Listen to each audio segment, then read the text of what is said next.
चीन के खिलाफ सबसे बड़े एक्शन के लिए एलएसी पर आर पार की जंग के लिए सेना प्रमुख नरवणे अपने टॉप कमांडर्स के साथ वॉर प्लानिंग करने वाले हैं। तारीख और जगह तय हो चुकी है, वक्त भी मुकर्रर है। 96 घंटे तक चलने वाली इस सीक्रेट मीटिंग में यह तय हो जाएगा कि ड्रैगन लैंड पर कैसे प्रहार होगा, किस वॉर जोन से होगा और कितने दिनों में जिनपिंग के मुल्क का टोटल संहार होगा। यकीन मानिए 4 दिनों के भीतर चीन की पराजय की पटकथा तैयार हो जाएगी। पीएम मोदी ने पहले ही सेना को फ्री हैंड दिया है। आखिर कैसे, आप खुद देखिए। वॉर या पीस, 96 घंटे में चीन को सीख।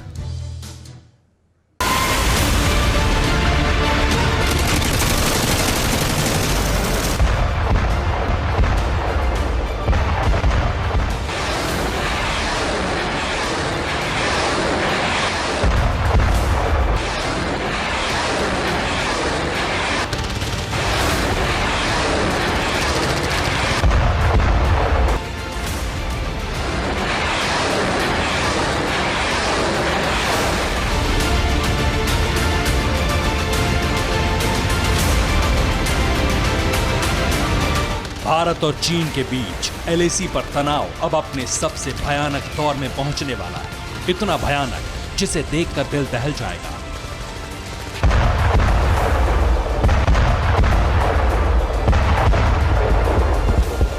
क्योंकि अब तक हिंदुस्तान बातचीत से मसले को सुलझाने के पक्ष में था, लेकिन अब ड्रैगन लैंड पर बारूद बरसे। रॉकेट लॉन्चर और मिसाइलों के प्रहार से जिनपिंग की जमीन धधकने लगेगी।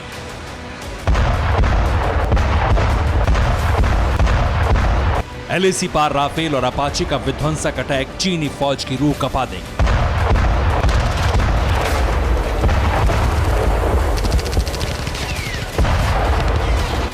हिंदुस्तान के महाविस्फोटक हथियार अपना बारूदी ट्रेलर दिखाने के लिए बेताब है। भारतीय सेना की तीनों कमांड जल, थल और नभ से अटैक के लिए वॉर रेडीनेस मोड पर है।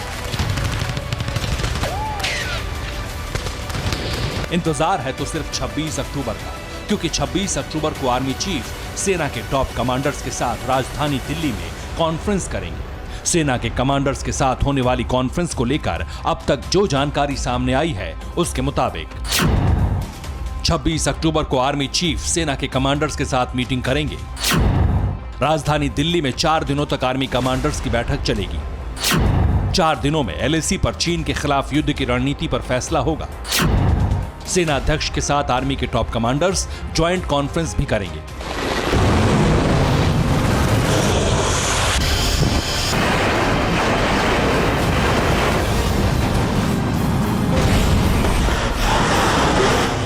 मतलब साफ है, 26 अक्टूबर से चीन के संपूर्ण विनाश का काउंटडाउन शुरू हो जाएगा।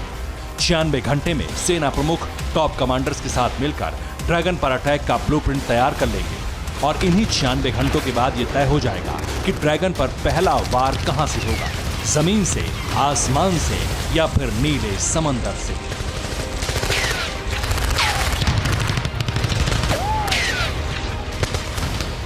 प्रधानमंत्री मोदी ने पहले ही सेना को फ्री हैंड दे दिया है। यानी दिल्ली में आर्मी चीफ के साथ सेना के कमांडर्स लेवल की जो बैठक होगी उसमें 96 घंटे के भीतर चीन की पराजय की पटकथा का तैयार होना तय है, वो भी बेहद विस्फोटक और विध्वंसक अंदाज में।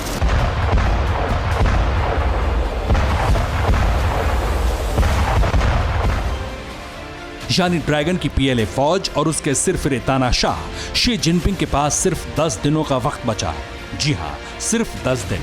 इन 10 दिनों में चीन नहीं सुधरा अगर एलएसी पर उसने घुसपैठ पर लगाम नहीं लगाई, अगर समंदर में भारत के समुद्री इलाकों में चोरी छिपे घुसने की कोशिश बंद नहीं की, तो यकीन मानिए 26 अक्टूबर के बाद चीन का नक्शा बिगड़ना तय है। इस बात का इल्म ड्रैगन को भी है, तभी वो हिंदुस्तान पर नजर रखने के लिए कई तरह के हथकंडे अपना रहा है। हाल ही में पेंगोंग लेक पर ड्रैगन की अंडर वाटर साजिश का पता चला था, जिसमें वो पेंगोंग पर कब्जा करने के लिए अंडर वाटर घुसपैठ का प्लान तैयार कर रहा था। इसके लिए चीनी सेना हाईटेक तकनीक का इस्तेमाल कर रही थी और वो है एंटी सबमरीन वॉरफेयर।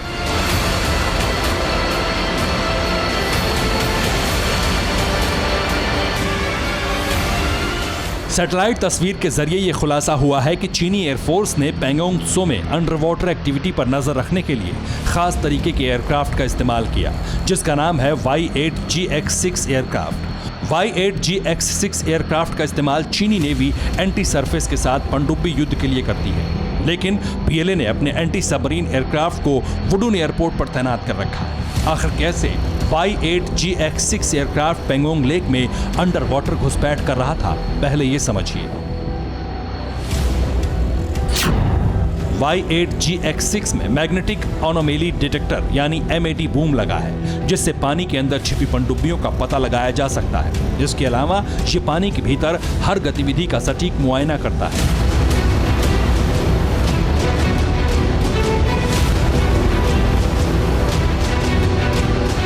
चीन ने सिर्फ वुडून एयरपोर्ट ही नहीं बल्कि इस तरह के एंटी सबमरीन एयरक्राफ्ट को शियान यान लियांग एयरबेस पर भी तैनात किया था।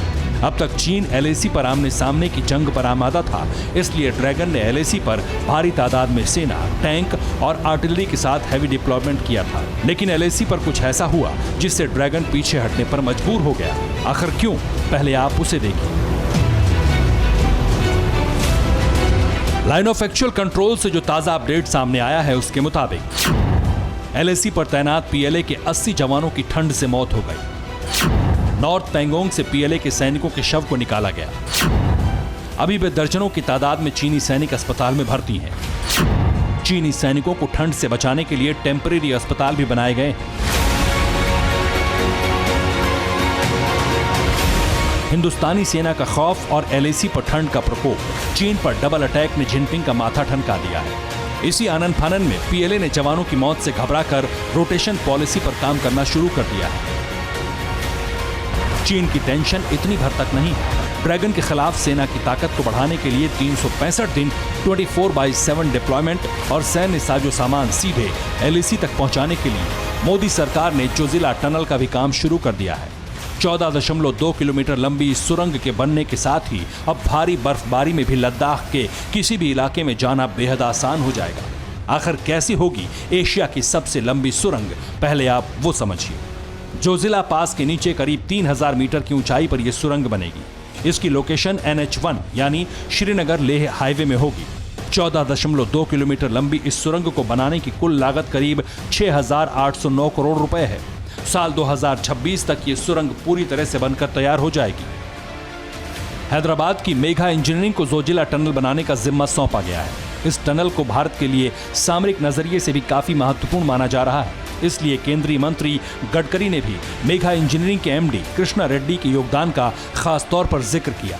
मेरा इंजीनियरिंग कंपनी बहुत अच्छी है, करीब 2-2.5 लाख करोड़ के काम उनके हाथ में है। यंग मालक है, वो मिले थे, मैंने उनको विश्वास दिया और ये काम आप कैसा भी करके बिफोर टाइम 4 साल में आप करके दो, यही मेरा आपसे रिक्वेस्ट है। इस टनल के बनने से श्रीनगर, द्रास, करगिल और लेह क्षेत्रों में हर मौसम में कनेक्टिविटी स्थापित हो जाएगी और सबसे ज्यादा मजबूती मिलेगी भारतीय सेना को। Bureau report, TV9 Bharatvarsh. अड़ी सोमवार से शुक्रवार शाम 6 बजे सिर्फ TV9 भारतवर्ष पर।